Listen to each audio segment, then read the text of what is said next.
Okay, everyone. Welcome to the All2ReelToo podcast. I'm your host, Michael E. Cullen II, and with me always is the other beautiful and wonderful host, Matthew Haas. Thank you. That was beautiful, Matt. You used the word beautiful last time, too. Very nice compliment. Yes. I like that. Everything is beautiful in its own way. Yeah, that's true. Anyways, so we're still going down this journey of the wonderful and beautiful world of direct-to-video sequels. Yes, I said beautiful again. It's the third time in this cast. Like a beautiful piece of cake, right? Yes. Sorry, I laughed at my own joke. It's okay, man. It's okay. It's okay. It's okay. It's okay. No, really, it's okay. Okay, so today we're covering quite possibly the greatest sequel ever made. If you've never seen any other sequel before in your life. It's a movie called Bigger, Fatter, Liar, which was released in 2017 as a sequel to the 2002 family comedy Big Fat Liar. Yeah. The original, which starred Frankie Muniz and Amanda Bynes and Donald Faison and other people, Paul Giamatti as the bad guy. Yeah. And in this one, we get some kid. I don't know who he is. Some Garcia kid. Here, let's bring this up really quick. Some kid that's probably, going to be famous one day. And he's in like a pop band or something, from what I've heard. Oh. It's his name is Ricky Garcia. Oh, okay. Yeah, and then Jodelle Fergland is his best friend, Becca. In this movie, Ricky plays Kevin Shepard, whereas in the first movie, Frankie Muniz played Jason Shepard. No relation. So is this supposed to be like a Stifler thing, a cousin, or anything like that? Or No, totally different cities, okay. Totally different characters, Okay. just, similar names. Because that would be really weird if the same family went through the same exact situation thing. Twice, like getting a great idea stolen from them. Oh yeah, don't spoil yet. Don't spoil this wonderful original story. Yeah, sorry.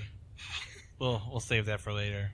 And as the bad guy named Larry Wolf in this movie, whereas in Paul Giamatti's character in the first movie was named Marty Wolf. Jesus. Didn't even try. Yeah. But, I mean, the story is loosely based on The Boy Who Cried Wolf. Yeah. So it makes sense why they give the last name Wolf. Oh, okay, I get it. Yeah. At least the original, it makes sense. This one, I don't really. Well, it kind of does, because he lies in this one, too. Yeah, but what's the point? Nothing. Anyways, that's played by in this I will say, the brilliant actor Barry Bostwick, who is normally amazing. He's not like he's necessarily bad in this movie. Not necessarily that Ricky Garcia or Jodelle Fergland are bad in this movie either. I think they're all acceptable in their roles with what they were given. Yeah. I don't fault any of them.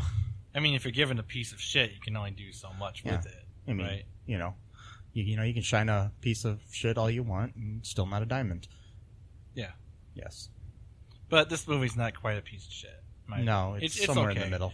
I watched it on Wednesday night. It was a nice little thing to just sort of chill out to and not really have to pay attention to a lot to figure it out. So what I did earlier this week, I do not remember if I ever saw the original Big Fat Liar. So I decided, hey, I'm going to refresh myself. So I watched both these movies back to back. And I'm pretty sure that if we somehow put these two movies on a loop and did the whole like Clockwork Orange thing where the You pry the guy's eyes open and make him watch a movie. Pretty sure we can get them to confess to almost any crime ever. Like a form of torture, basically? Yeah. Probably. Yeah, just... Because basically, here's the thing. Folks out there, if you've seen Big Fat Liar, you've seen Bigger, Fatter Liar. And better. Yeah. Basically. With a bigger budget. Yeah. The first movie had a bigger budget, obviously, because it was released in theaters, whereas this was direct-to-video. Plot points exactly the same. Instead of a black limo driver, they had a Russian limo driver. That was about the biggest change in the whole freaking movie. Wow. Yeah. And instead of being in the original, it was a story that Jason wrote that Marty stole. In this one, Kevin writes a video game on a piece of paper. How do you write a video game? Does it mean the code? I guess so. But my thing is, why would his teacher even know how to read that, though? Yeah, it wasn't even about coding. So and it was for like some social studies class. So how is his teacher going to know how to read this? Yeah, it doesn't make any sense. Here's my thing about both of these movies, because I watched them back to back. Okay, I don't remember about the first one, but I know for sure in this one, Kevin is not allowed to get on the internet. He still has access to his computer. Why is he handwriting this fucking paper? It doesn't make any much sense to me either. Because I'm pretty sure Microsoft Word and any other kind of thing of that nature works without the internet. What if the printer is that connected to the internet at all or not? No. Wouldn't be able to print? No, you can print. Well, I know you normally, but I mean if it's like a whole system connected to the internet, or I don't know. No, and probably I mean, not. And if not, I mean, I don't know. I'm sure he has a flash drive or something he could save the paper on and go and take it to school and print it. They wanted to make it seem more dramatic of him like writing out this. But I'm saying, use your fucking computer, and this movie doesn't happen. Right, save it. You got a copy right there. Of course, I mean the guy could still steal it. But... Yeah, but you can at least prove to your dad because he didn't really care about the guy stealing the game. Yeah. He cared more about his dad believing in him. Yeah, we'll get back to that. Yeah, this is what makes the movie so stupid. Okay, so, anyways, okay. So what happens is, in the first movie and in this movie, the main character gets hit by a rich guy's limo on his way to school to turn in a paper that he was supposed to have turned in before. But, in this version he plagiarized it, so that's why... Idiot. Yeah. Like they don't have ways to test that. Yeah. And the other thing, too, is in that scene where he is plagiarizing it, he goes on his computer, there's a search bar right on his home screen. He didn't get online at all. Types into that thing and everything pops up on the screen. There's no use of getting onto Firefox or Chrome or any kind of web browser to get the stuff. And he just automatically goes, oh yeah, this works.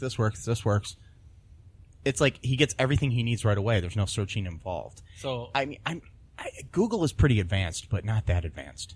And it's 2017. Yeah. So the directors still don't know how the internet works. I could understand it but I mean, 2000 or something like that. And the thing is, I won't even blame that on the director. I'll blame that on whoever did the graphics for that scene because, and obviously, if they're doing graphics, they understand how a freaking computer works. They're just dumbing it down for the audience, but it's still the audience who would watch this movie unironically, I guess. I don't know. And then, I mean, I guess it's for kids. I don't know. I don't know. Matt. It's very upsetting. My head hurts. Me too, a little bit. Okay, so I don't know what else happens in this plot, quote unquote. This quote unquote plot. Well, okay. Gets hit by the car. They start wrangling with each other about who's gonna sue who. Blah blah blah. Kid says he'll call it even if he takes him to school. So the guy agrees to take him to school. And then the kid finds out that he's the president or the interactive or whatever. Vice president of something at this video game company. So the kid knows who he is. And then the guy is like, oh, great. You must have a video game idea, blah, blah, blah. And he goes, yeah, I do actually. So he gives him the paper. The guy pretends that he's not really interested in it. Takes him to school. Guy basically kicks him out of the car, keeps the paper in there, and has the driver drive off. Yeah, unlike in the first one where Jason accidentally left the paper in the limo, this one that is a little different. It is. It kind of makes this Larry Wolf guy more of an asshole than Marty. Yeah, because he pushes the kid out of the car, right, and then peels off with the freaking paper. Yeah, because in the first one, Paul Giamatti's character doesn't even read it when the kid's in the car. It's only he discovers it. Like after. I think he even at first even tries to offer to give it but back. The kid's already run away. Yeah. So then he starts reading it, and he's like, "Oh, this is actually pretty good." And then he steals it. This guy's like, "You know what? Fuck you. I'm stealing this thing." Yeah. So the kid is basically trying to chase after the car, and then he tells his teacher that he swears he's telling the truth this time. He actually did his homework for real, and it was such a great project. And, he's lied so many times that she doesn't believe him, so he has to go to summer school. His dad's really disappointed in him. Of course, he's got a dead mom, so it has the whole... Yeah, they added that in. Yeah. Give him a little bit of sympathy, so he has reasons. Yeah, he has reasons to lie about everything. Yeah. And, your mother was so proud of you, but I'm just disappointed, so you have that whole thing. And, he's got to go to summer school. He's basically hacking into a computer at summer school, talking to his best friend. And he, really awkward. I mean, they had good chemistry, but I just mean like the questions, like hear of any new games, like why, like what he like they don't even seem like she doesn't even play video games with them. So like why would she? Whatever. And then I mean, my thing is it's like he's in this detention not detention but summer school or whatever. Mm-hmm. The computers in this summer school for some odd reason look like they're at least 20 years old. Yeah, I know. Yeah, because they got the old CRT monitors on them, and they've got these, and he hacks into that, but yet he couldn't hack his computer at home to get onto the internet that his dad took away. Oh yeah, that's a good point. That's right. Yeah, or be smart enough to save his fucking paper. That's the thing too, because he got to break into the school firewall and all the other security things going on there, but he can't do that in his own house. I mean, is this a commentary on our education system and how unadvanced it is, or maybe? I don't know. But then he's like the lone genius in an economics class, mind you, mm-hmm. and then the guy. So he hacks it and he's chatting with his friend, and he says, "Yeah, have you heard of any new games?" And then she goes, "Oh yeah." Yeah, his friend named Becca, played by Jodelle. Yeah. Jodelle Ferdland. Actually, she's one of the shining stars of this movie, along with Barry Bostwick. Unfortunately, you get what you get, right? But sometimes you got to take the offer. You take the good, you take the bad. Yeah. And you wait, what? Yeah, I know. I was about to go into the facts of life. I was going to say facts of life, the facts of life. Anyway, so she's like, yeah. This actually made me think of you, really stressing the point, that, this is a game that he would make type of thing. So then he loads up the trailer or whatever, demo. Like, that's my game!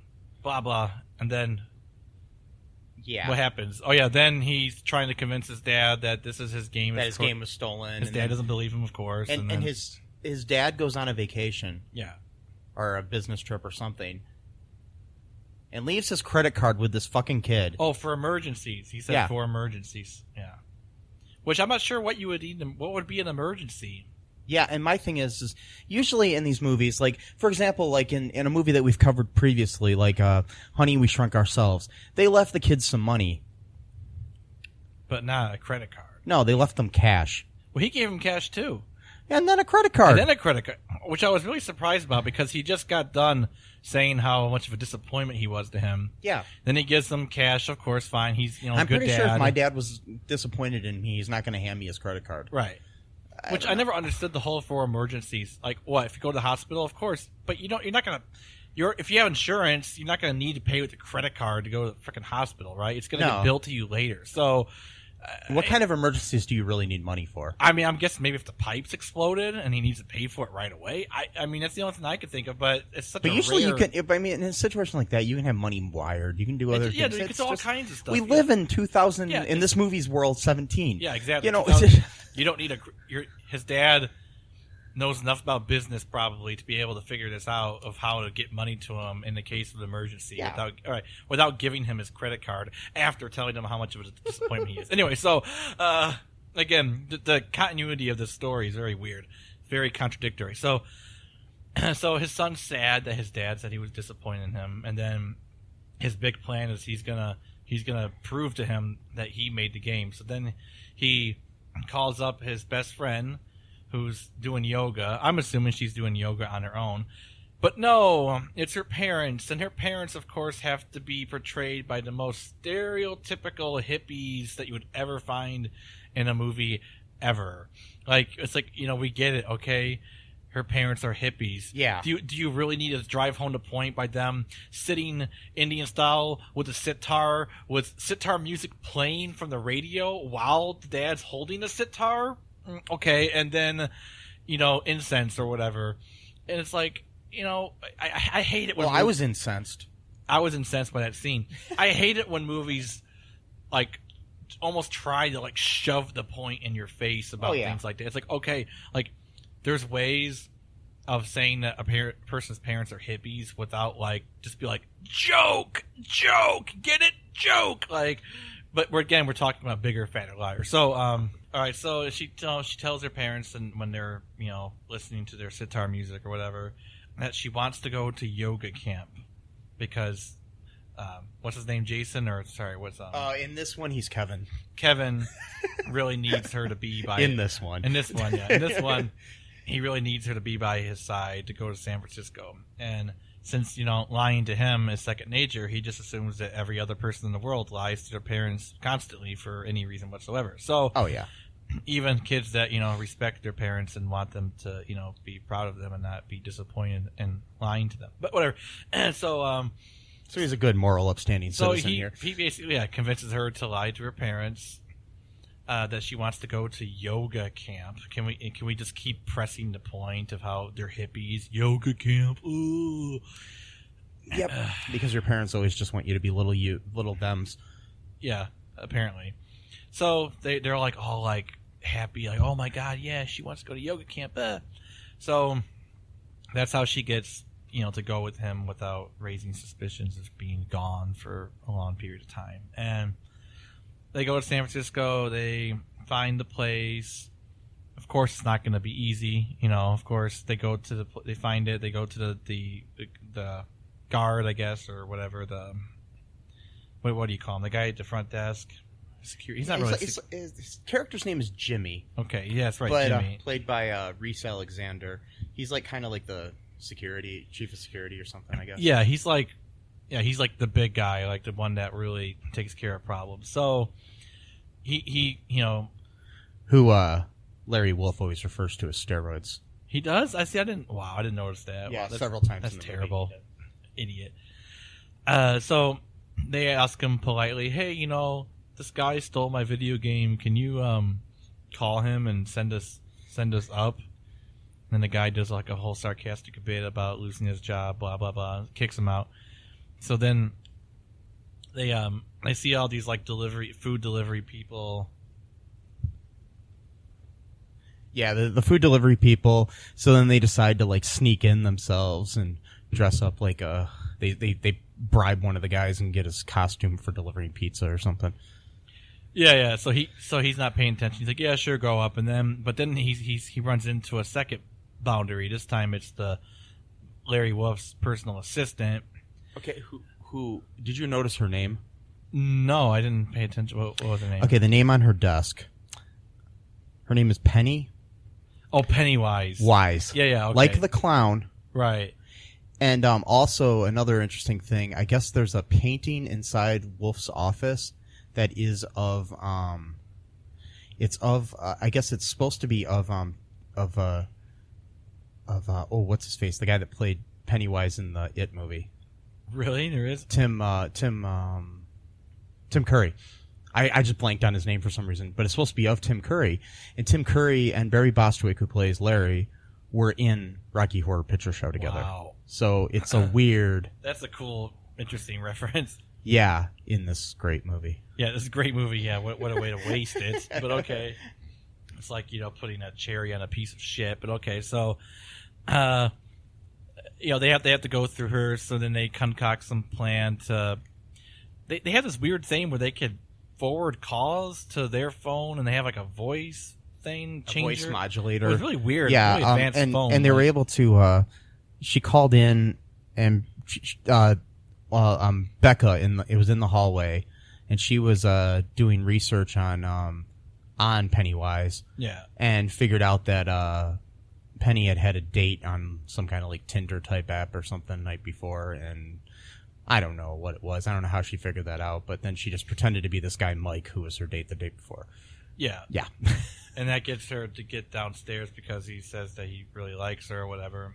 So then she, traipses downstairs, and then that allows Kevin to confront Mr. Wolf.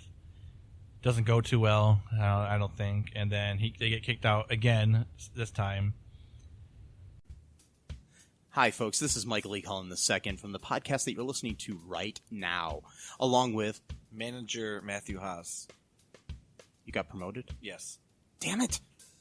Okay, anyways, folks, do you like the show Superstore?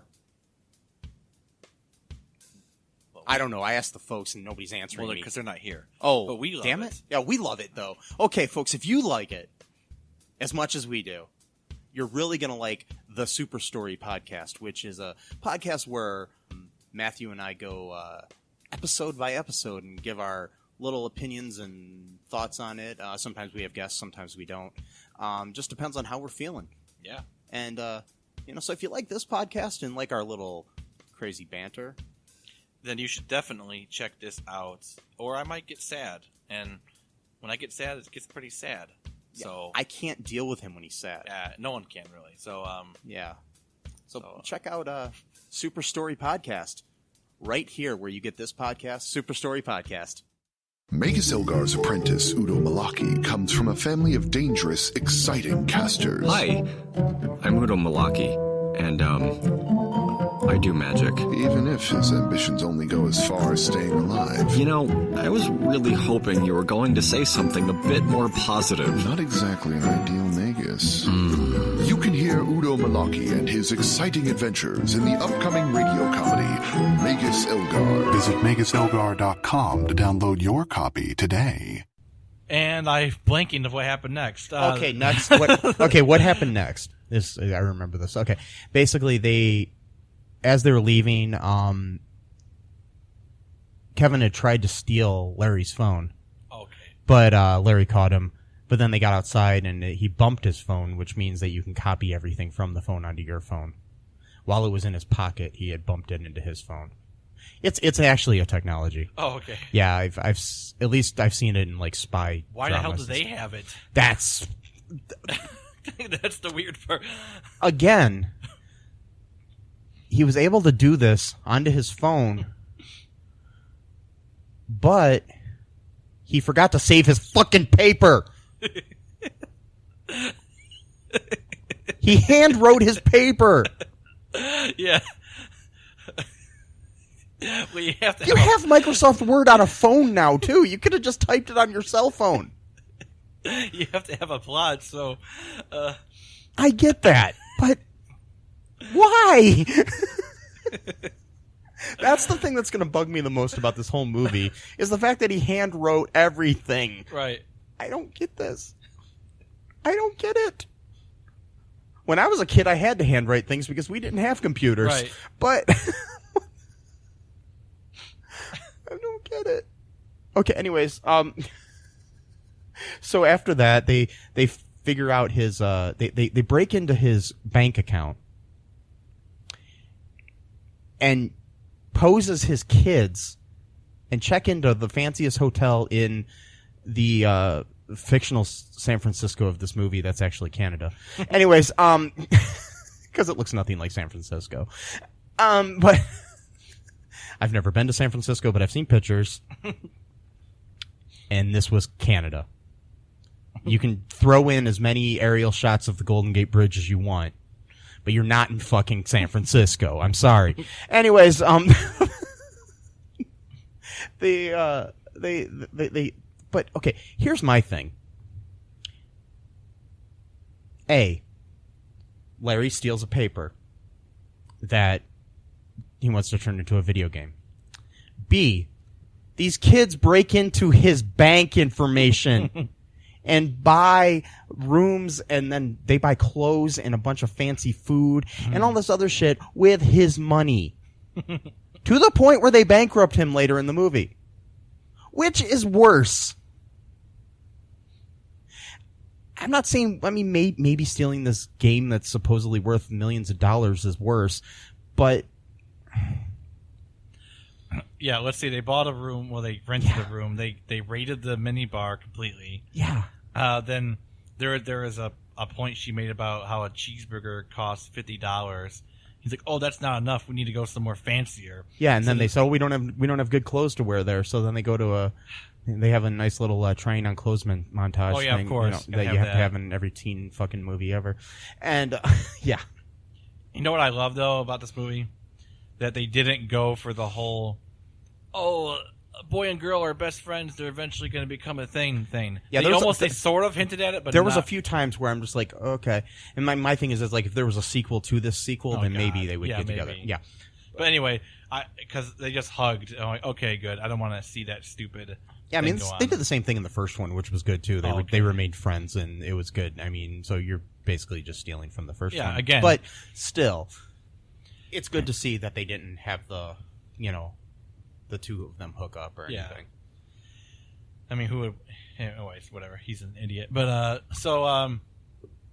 they steal all of his money. The Russian driver figures them out because he used to work in appliances or something like that. Yeah, and he came up with the idea to put a TV in a refrigerator. Oh yeah, that was his great. that somehow when Larry Wolf was working in that division, he had taken as his own idea. Yeah. So much like he did this video game. You get it? So, yeah. So he betrays everyone to get ahead. So he vows revenge or whatever because he's got comrades now to. I only say comrade not because he's Russian, but just whatever he's got. It's okay. He's got accomplices. There we go to help him. I don't think Putin's going to come after us. I don't think so. Okay. No. All right. I mean, Putin's a fascist anyway. Whatever. That's for another time. That doesn't for another podcast. Yeah, right. But we're gonna do talk about neo-fascism in Europe and all too real comrades. Whatever. I tried it anyway. So, of course, his like way of revenge is like the most extreme. Like, let's just kill him. They're like, no, we're not gonna kill him. We're just gonna do what we did in the first movie, where we're gonna put something in his shampoo to make his face look all fucked up. Well, what they did is they put some kind of bleach in his something to bleach his skin in like his skin lotion. Okay. I think it was, and then something to dye his hair red or orange or whatever the fuck it was. That's right. In his shampoo. Yeah. That was weird. Instead of like in the first movie where they turned him blue and then dyed his hair orange. Yeah, it was weird. Yeah. And that whole scene too, where he gets home and he's like doing his exercise routine or whatever. Why the fuck would he put all that food into a fucking smoothie? Like, I mean, I get that some people like to drink their eat for some reason. Yeah, I don't understand it. But I accidentally kicked our remote in our studio and turned our TV on. Sorry, folks, we got distracted there. Okay. Anyways. Yeah, I know some people like to drink their eat, but he had all the stuff ready to begin with. He had eggs, and stuff, and it's like, okay, well, I can understand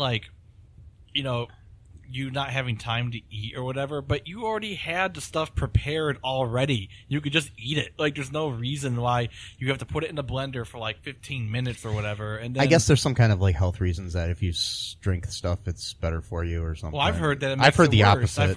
But I mean, whatever. Some people. I guess it just depends on who you listen to. I mean, of course, one day red M&Ms are cancerous, and the next day they're great. Oh, really? I don't know. I'm just joking. I don't know. I'm just saying. And by the way, I love M&Ms. Me too. If they would like to sponsor our show, you can contact me at mike@cullenpark.com. Thank you. Okay. Anyways. Yeah. So they have to go through a stupid exercise routine to show how much of a douchebag he is, and then he goes and drinks his shit smoothie, and then he's like, "Ooh, it tastes pretty good," blah blah blah, or whatever type of thing. But they put like a bunch of pills. Yeah, I think they were sleeping pills. Sleeping pills. Yeah, okay. here's another thing. So they drugged him. They drugged him. And they could have killed him by putting all. They could have killed him. Right. They stole all of his money. And then they broke into his house. This dude just took this kid's paper. It wasn't like they killed his family. Right. And the thing is, too, it was just the paper. He didn't actually make the game. No, they still had to. He basically, the thing is that there were still these glitches in the game, Right? That Kevin had to fix later on. I'll get into that later. Let's put a pin in that right now. But also don't tell me that like a 3-page paper is enough code to make an entire game like that. It's not. Even an Atari game would have more code, than that. Like, whatever. But then again, I don't know what the fuck that game was. There's no reasoning to it. There was no plot. It was just, we'll get to that later too. But the game itself makes no sense. It just makes sense that a person like Kevin would make it because it literally has no theme, no plot. It's just some kid doing something. Don't know even what he's doing. Don't get it. Just walking around. I don't even know what he does. Whatever. So he, after drugging him and potentially killing him, he wakes up and then finds out that his face is like silver or whatever. Or and white. Was it white? Okay. Yeah, to me it white. looks silver. I don't know. Because they basically made him look like a mime. Okay. And he's got some big important meeting which is the worst thing in the world.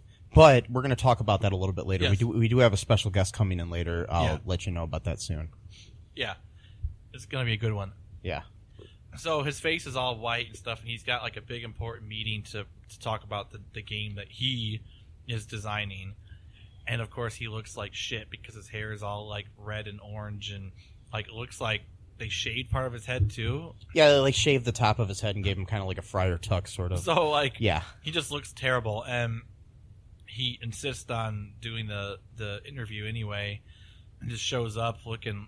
No, not interview. Sorry, the meeting, and because he goes to a meeting later on, still looking like that. Yeah, and he has to go to a meeting, but it actually he ends up at a biker bar. Oh yeah, and they throw him out of there for some odd reason because they're offended by mimes. They hate mimes, which again, something that they didn't explain. No, at all. Why? Like what? Why does anybody hate mimes? I mean, I understand there's like a universal hatred for them, which makes no sense to me. Well, I get that, but why would it be so visceral at a bar where people would actually just like stop everything they're doing? Of course, turn off the jukebox. Got to have that stupid trope. Oh yeah, and which I don't understand because you can't really turn off anyways. I know, whatever. Unless you want, yeah. And then he goes into this stupid speech that's supposed to be inspiring, I guess. I don't know. And about like accepting people for who they are and what they look like, and then they don't buy it. Like. Yeah, and they don't buy it, and they kick him out of the bar. And they throw him into some trash out front. Yeah, like on a fishing net or something. So that's supposed to make you feel like sympathetic for him, I guess. I don't know. I don't know. Whatever, it's stupid. And then so then he does something, who knows? And then he he at one point ends up on a TV show. That's right, interview. Yeah, for a TV interview, they put a bunch of makeup on him. There's a line that I shouldn't have laughed at, but they're putting the makeup on him, and then something like the person putting the makeup on says something like, "Oh, who does your makeup?" or something like, like you look ugly or something. Who does your makeup? And then he says to somebody else like, "Who does yours?" Oh yeah, it's just like stupid asshole. Yeah, it was an asshole move. So what happened? Oh yeah, what happens there is that they spiked his. No, they made a smoothie for him and then said that it was from the show itself or whatever. Yeah, and they put ghost peppers. Oh, that's in it. Right. Yeah, they put a bunch of like. So again, they're poisoning the dude. Again, and he's like, "Oh, I didn't ask for this," but then the woman walks away because he asks some woman who works in the show to give it to him personally, so that he wouldn't get yelled at. Yeah. So then he takes a sip of the. Well, at first you got to keep playing it up too, because every time he's about to take a sip, the interviewer asks him a question, and he's got makeup on covering up the oh yeah the face that he has, and it just looks terrible. So So yeah, he starts sweating profusely after drinking the ghost pepper smoothie. And he starts eating everything inside, drinking everything inside, and they film the whole thing, of course, for some reason. Yeah, because the cameras always do that. They don't cut at all. They're like, oh, we'll just let them have this moment of just panicking, and we'll put this on TV. And, okay, now, he's on this interview, by the way, advertising this game that still has a glitch in it. Yeah. I've never worked for a phone game app company or Nintendo or Sega or any of these type of companies, you know, or PlayStation or whoever. But I'm pretty sure you don't start advertising something that drastically that still has glitches in it.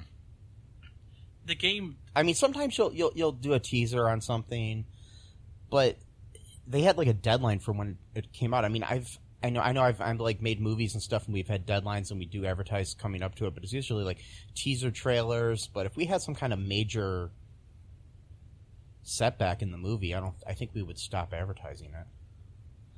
I don't know. It just seems really messed up to me. I mean, my head hurts, Matt. Yeah, you okay?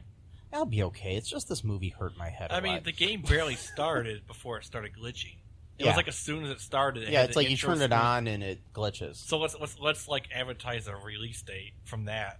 Yeah, you can't even play the game at all for not even a second. Don't get it. It's so stupid. And so again, the game makes no sense too. Again, it hurts my head.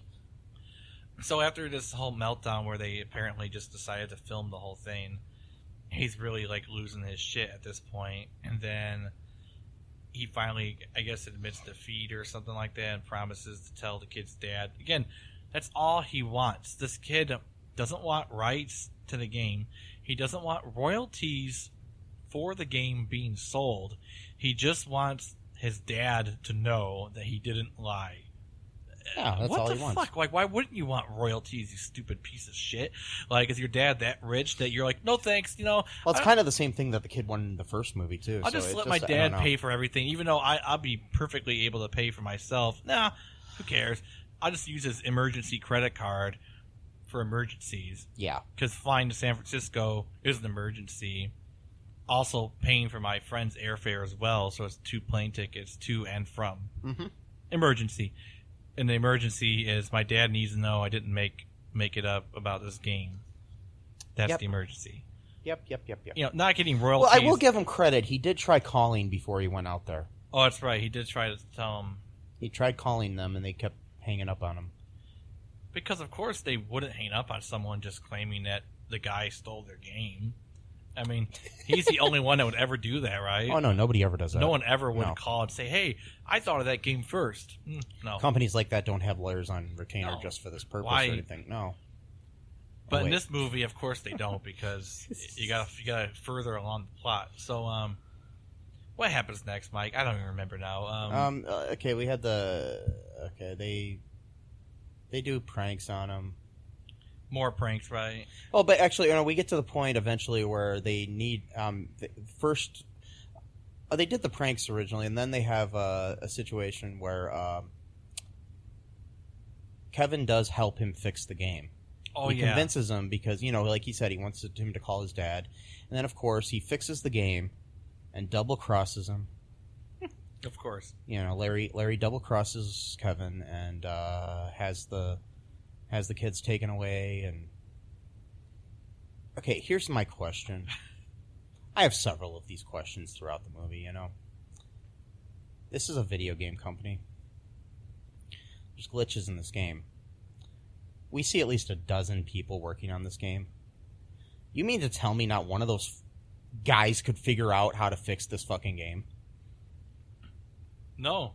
The glitch was so bad. And supposedly, this is like a really popular, this would probably be like the equivalent of working at, at like EB Games or something. You know what I mean? It's not like it's, mom and pop basement video games or something. It's That's like, a great name for a mom and pop basement video games. Yeah, it's just, I don't know. It just doesn't make sense to me.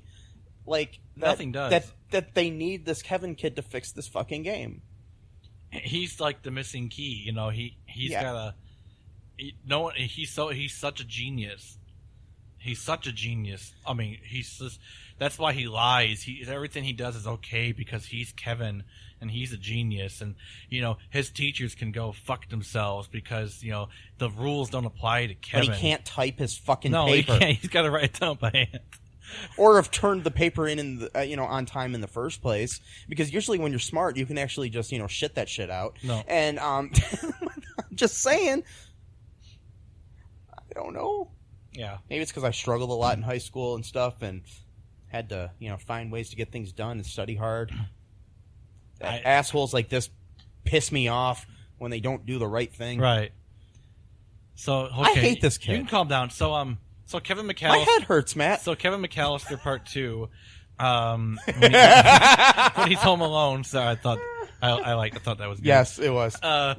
He just, instead of messing with the wet bandits, he's basically ruining this guy's life, who stole his idea or whatever. And he fixes it, and then everything's great. And at least in Home Alone, it was the parents' fault. They left him home alone. They left him home. Yeah, it wasn't. And this time, he just decides to go on a freaking journey to San Francisco with his dad's emergency money, and then. But hey, Dad must make a lot of money. So again, typical rich kid. Oh well, my dad, he works hard. I'll just, I'll have an easy life. Fuck you. Anyway, so, what happens next? He fixes the game, and then they throw him out, and then they're just getting kicked out of the hotel. Pennywise comes and saves the day because she's pissed off at fuckface Wolf. Oh, because he fired her, right? No. She just is just sick of the way that he was treating the kids. Oh, okay. Just like in the first movie where the assistant in that movie. That's right. He did, the same thing. I didn't see that coming at all, Matt. And then, did you? No, I did not. And then what happens? They set up a whole thing to get him caught like they did in the first movie. Okay, where he admitted to it, right, or something? Yeah, the limo driver comes and picks him up, and it's the Russian limo driver. Oh, yeah. Just like in the first movie, it was Donald Faison's character. And they basically pretend to drive him through all of these, like, hazardous places. And it turns out the whole time, they get him to admit it on video that he did this shit. He's inside somehow inside, like, a studio of some sort. Yeah, how did he not notice that? I don't know, and they have flat screen monitors around each of the windows. So when he looked outside, he thought he was in the middle of the desert or something. No, train. Or train. No, train was. Oh, yeah, no, he thought a train was coming. It was a desert in the first movie. But how did he not know that they even got into the place to begin with? Was the whole thing? Well, the windows were tinted and he didn't see out. Oh, okay. I don't know. But he could see out all of a sudden? That seems weird. They rolled down the window, I think. Oh, okay. Yeah, I don't know. Whatever, it was stupid. And then... But anyways... Barry Bostwick's character, Larry Wolf, admits to the thing on the video. They have a chase scene. They end up on the stage. They're showing videos of him doing stupid stuff like exercising and shit. Oh, yeah, why was that funny? Watching a man exercise. Like, how is that humorous? I don't understand. What's wrong with exercising? Or what's funny about it? Matt, my head hurts. I don't get it. Like, I can understand, like, a guy dancing in his underwear or something. He's just on his exercise bike. He was in underwear. Okay, but how is that funny? Him on an exercise bike. Like how is? I don't know. Maybe it's funny. I don't get it. Chubby old dude exercising. I don't know. I don't get it. It's I don't stupid. either. It makes no sense. Like, if anything, they should be applauding him. Oh, there's an older gentleman who still cares about his body, and he's drinking this terrible tasting smoothie with eggs and broccoli and other kinds of weird shit, and he's got like dumbbells that he's lifting, and he's got his own private gym in his own house. Yeah, it seems like a nice thing that you would be applauding someone for. But you know, he doesn't have kids. He has no kids, so that's funny, I guess, too. How's that funny? I don't know. Whatever. My head hurts now too, Mike. God damn it. Yeah, and then so basically, what happens is they have this big conference where they're debuting the game. It's all fixed. He admitted to, on video. This time, Kevin backed up and emailed the fucking thing to himself. Oh, well, that's good. The video. He finally figured out to save his work. Idiot. Again, why didn't he type his paper, Matt? I don't know. It had to look cool. It had to look like he's an artist, you know, because they even had like candles, I think, at one point, or like to make it really cool. Like, oh man, he's really getting into this project, you know, type of thing. I don't get it. And I still don't think he'd be able to do that all in one night. I'm gonna cry, I know. Anyways, so then he bows and they all applaud him because they and know everybody in the audience of the thing looks like, you know, Steve Jobs just rose from the grave and appeared on stage. Stupid Kevin McAllister piece of shit. Yeah. And then, hey folks, this is Michael E. Cullen II from the podcast that you're listening to right now, along with Matthew Haas. We just wanted to tell you about our great podcast called Super. It's called All Too Real. And on that show, what do we do, Matt? We watch biopics, and then we talk about whether or not the movie matched up with the real story or not. So it was a lot more exciting than that, though. Yeah, so we analyze the real story and the real story. Get it? Get it? Real. You know? Yeah, they're spelled differently, folks. You can guess which one I said which way. Uh-huh. Anyways, so sometimes we have a guest, sometimes we don't. But we talk about great movies like Shattered Glass and The Social Network and Futile and Stupid Gesture, among others. Those are some of the ones that we've covered so far, and we're going to cover a lot more. So please subscribe on Stitcher, Apple Podcasts, Google Podcasts, wherever you find your great, fun podcasts. And be sure to share it with your friends. Do it. And make sure you're not afraid to get all too real. Bye-bye. And then we go to back to the home afterwards. The dad came up. The dad appeared too. I forgot about that. yeah. Somehow he appeared there. Oh, that's right. Someone called him. Yeah. Who was it? Was it? I don't know. Was it Pennywise or Becca? Someone called somebody. Somebody called him, and his dad just left his business conference to fly to San Francisco. Who knows? He may have been even further out in San Francisco than he was originally.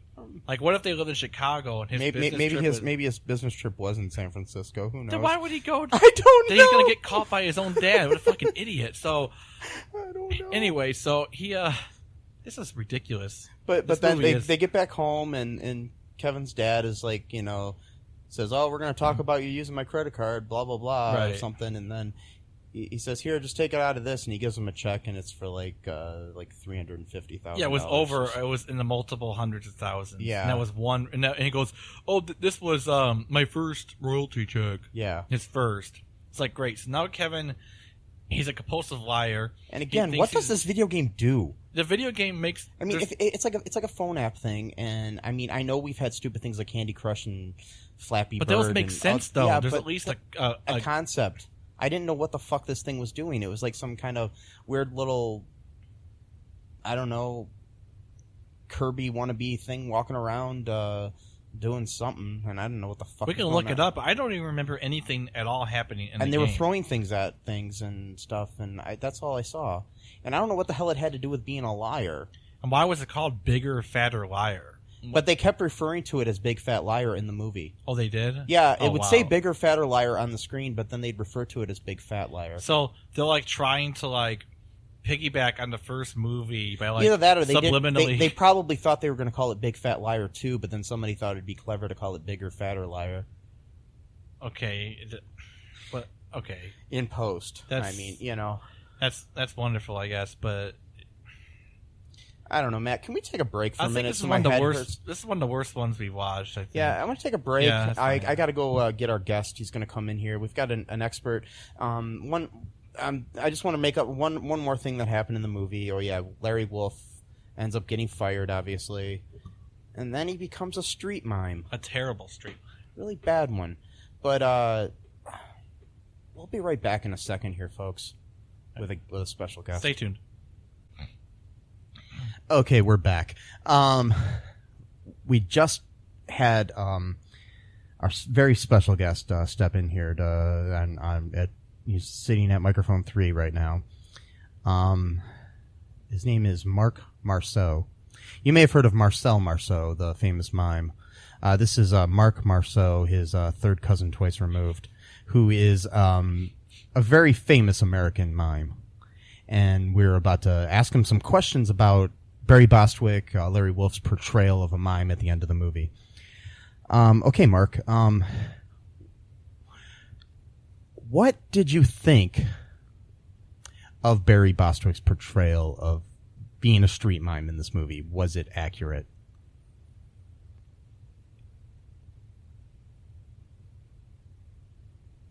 All right, he's trapped in a box. I guess you can't talk inside this box. I don't know, Mark's just sitting here trapped in a box. How do we get him out? I don't know if we have to break the glass or what we do. He's trapped in a glass box. So I guess he can't. It's on the other side of the microphone. Can you get out of the box? Can you mime yourself out? Mark, are you okay? Now he looks like he can't breathe inside this box. God, so he's gonna die inside a. Do you have like a hammer or something? How do I get you out? Tell me or show me. You've got to talk to us here, Mark. Something. All right, now he looks angry. I'm angry. I am too. What? Dude. Matt, when you got this guest for us. Oh, it's my fault. Okay. Yeah, I know. I mean, I don't want to place the blame on you. I mean, even though I made you do all the work to get the guest. But did you have him vetted? You know, by like 3 or 4 other mimes. No. Did you try talking to them? No, I didn't find 3 or 4 other mimes. Okay, yeah, that makes sense. There's not. I just found him at a Burger King. I'm not even sure if he's a mime or not. He wasn't talking. He was just wearing the white makeup. He was just very quiet, so I just assumed he was a mime. And he had white makeup on. Yeah. Okay. Now he's pretending to pull a rope. By the way, Burger King, if you'd like to... Yeah, Burger King, if you would like to sponsor us, even if you have mimes in your lobby, we're fine with that. You can contact me at mike@cullenpark.com. Anyways, okay, so now he's pulling a rope. Okay. All right. Can you think he wants you to pull the other end, Matt. Can I help you? Okay. Yeah, I think he wants you to... Okay. All right, there we go. Okay. I'm pulling. All right, now he fell on his ass. God damn it. What the... Fucking Mark. Okay, Mark, you look really mad. I'm sorry. I didn't mean to yell at you, Mark. All right, now I don't know how to help you. I don't know what I'm supposed to do. All right. Now he's storming off. All right, maybe we shouldn't have him talk. Maybe he just... Yeah, maybe we should just cut this segment. Sorry, dude. Okay. I'll see you later at all right. Burger King. Yeah, we'll. Okay. Get me a double cheeseburger. I'll meet you in a half hour. Yeah. Okay. Here's some money. Here's some money, Mark. Thanks for coming in. All right. Yeah. Okay. All right, see ya. Yeah. Some chicken nuggets. Okay. Yeah. Like a shake, maybe. No fries. Okay. Bye, Mark. All right. Okay. That was fun. That was our first very special guest. I mean, sorry, folks. Didn't say anything. Yeah. That was kind of rude. Anyways, we gotta talk to him about this later. I don't even think he saw the movie. I don't think so either. I think he just wanted to be on our podcast. I didn't ask him if he saw the movie. Well, that was your. I just said if you want to come on a podcast and talk.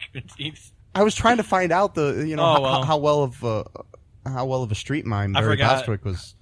I mean, by the way, Barry Bostwick is a nice guy. He is. I just want to tell you that I met him once. I'm actually in a movie with Barry Bostwick called Home Run Showdown. Yep. I'm an extra in that movie, in a scene that features Barry Bostwick. So I'm actually on the screen at the same time as him. Mm-hmm. You can see me very clearly in that movie that also stars Matthew Lillard and Dean Cain. It's a good time. Sitting next to my dad in a baseball stadium. Mud Hens? Yep. And and Barry Bostwick is also in a movie called 3 Days in August, I think it is. With the wonderful Colton Tapp, who is in Pi Day Die Day. Great movie. Yes, it is. Good stuff. Anyways, so, Matt, would you recommend this movie to anybody? No. Why or why not? I just say watch the first one if you want to watch it. It's better. It's got better actors for the most part. Sans Barry Bostwick. Boy, I mean, I think the kids are good. Well, too. Becca was good. Or the actress who played Becca was good. The girl that played Pennywise was good too. I mean, it was okay. I mean, whatever. I mean, you gotta work with what you're given. I guess. Oh, yeah. Your lines and everything, and how the director wants you to act. I guess. Yeah. By the way, this was, in case you're wondering, directed by Ron Oliver, not John Oliver, but Ron Oliver, who is an Emmy-nominated director and writer-producer.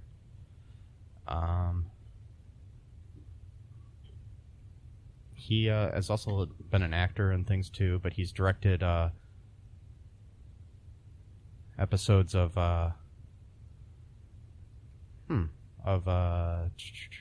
back in the day, like it looks like some episodes of Degrassi: The Next Generation. Oh wow!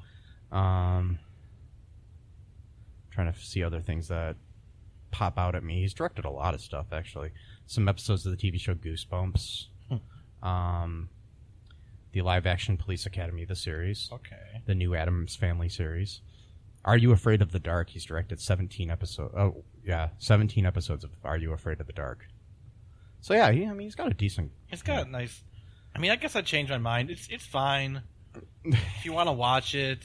I mean, with a friend or. I mean, if you liked the first one, or if you're just going through Netflix and you want to find something stupid to watch. Yeah, that's not scary. To entertain your kids. Yeah. Or something. Yeah, it's worth watching, but it has a lot of flaws. It man. Really. Yeah. It did hurt my head. I got a headache right now. Yeah. Do you have a headache? Yeah, I do. So we both have headaches. And I mean, okay. And like I said, why the fuck didn't he type the paper out? We wouldn't have had a movie if it wasn't for that. Yeah, that's what it was. That's probably why.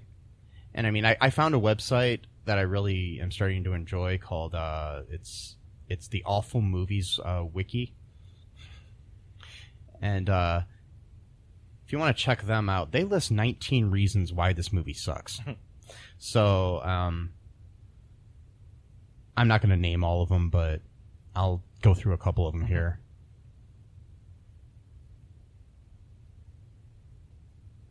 Yeah, one of the things is Sean Levy, the director of the original film, didn't even plan on making a sequel, and neither did Dan Schneider, the writer of the first film. Neither one of them have any involvement in this movie. Dan Schneider for other reasons, because he's kind of been blacklisted right now out of Hollywood for good reason, because he supposedly, allegedly, I'm just going to make sure I'm pointing this out, allegedly, sexually harassed and possibly raped a bunch of underage girls in Nickelodeon, including Amanda Bynes. Okay, so, but he's known for a lot of things, like he wrote the movie Good Burger. He was one of the writers on all that. He created Kenan and Kel. He created Drake and Josh. He created The Amanda Show. He, and probably almost all the live action shows that Nickelodeon's had in the last 20 or so years were all him. So, yeah. And he was also an actor back in the day. He played Dennis Blunden on Head of the Class with he was the fat kid on that show. That was a great show, though. I loved that show. Used to watch it all the time. Head of the Class. It was with Howard Hessman from WKRP as the teacher who taught the gifted kids. He was like the cool teacher, the rebel teacher, the former hippie teacher. He shows up late, that kind of thing. He just wakes up, gets out of bed. And then he was in the show until he decided to quit, and then they replaced him with Billy Connolly as the new teacher, who then got a spin-off of that show. But anyways, I digress. So, but anyways, we're going to go off and comb the world for maybe another great direct-to-video sequel or something else wonderful to talk about next episode. But be sure to tune into the next one. We're not sure. My head hurts. Mine too. Bye. Bye. Thanks for listening to All2ReelToo podcast, a Cullen Park production. Produced and edited by Michael E. Cullen II. Music by Matthew Hawes. Subscribe and share the show. Visit us at cullenpark.com.